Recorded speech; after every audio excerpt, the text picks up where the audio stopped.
So as well as being a massive fan of boxing, I'm also quite a big football fan as well, soccer. Obviously I follow the English Premier League, and I like to follow the European leagues, La Liga, Serie A, a bit of Bundesliga, and obviously the Champions League. And I was watching the Champions League last night, and Real Madrid, what has happened to them? I've watched them a few times this season, and they've got worse. Since they bought the best player in the world, they've regressed.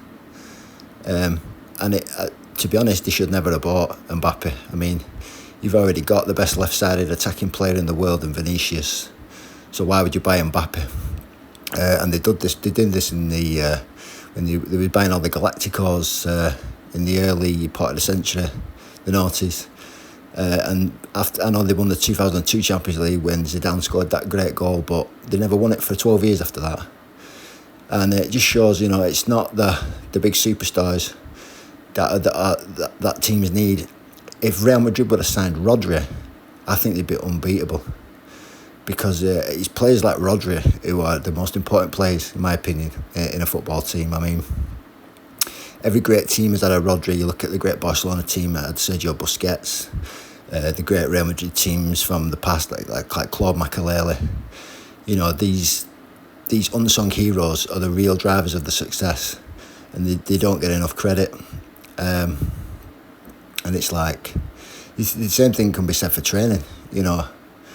It's people see the 1 rep maxes and the squatting 500 pounds for a double and triples, but they don't see the stuff that goes into that. The consistent training, the consistent nutrition, the consistent keeping a healthy lifestyle, and the sleep. The training when you don't feel like it.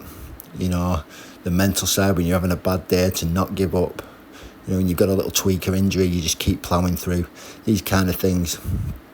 And I mean, it's great to see Barcelona rejuvenated as well, and all their players have come through their ranks. Through the academy. Yamal is an amazing talent. You've got Pau Cubarsí, brilliant defender. You've got Pedri, Xavi. So it's great to see that it's not all about the superstars and the money to get success.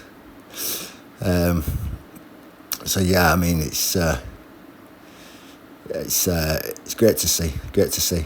But going off the subject, should be talking about my training really, and squatting at the minute.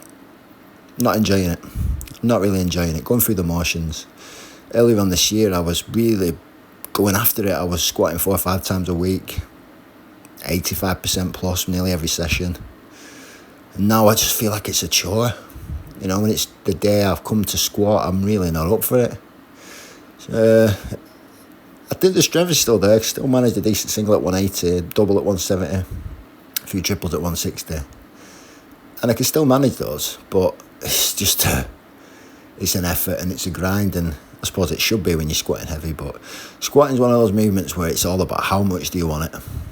How much are you willing to endure? How much are you willing to grind through those reps? And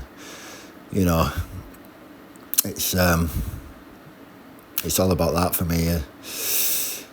But I'm still gonna squat because it's got to be done.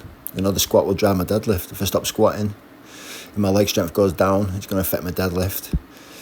And whilst I'm doing these rack pulls and the barbell rows and the box squats, which are all going to benefit my deadlift, it would be silly to stop squatting, which has always been the biggest driver of my deadlift strength. But I'm beat up as well from yesterday, the barbell rowing. It's not fatigue-wise, but I've got a little injury, again, in between my shoulder blades. It's one of them that affects my neck, so I'm having to turn my body around when I turn my neck. It's uncomfortable when I sleep and stuff.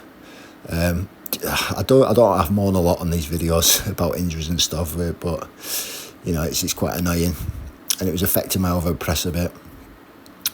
So I think I'm due another little deload week, to be honest. I don't know how long it is since I had the last one.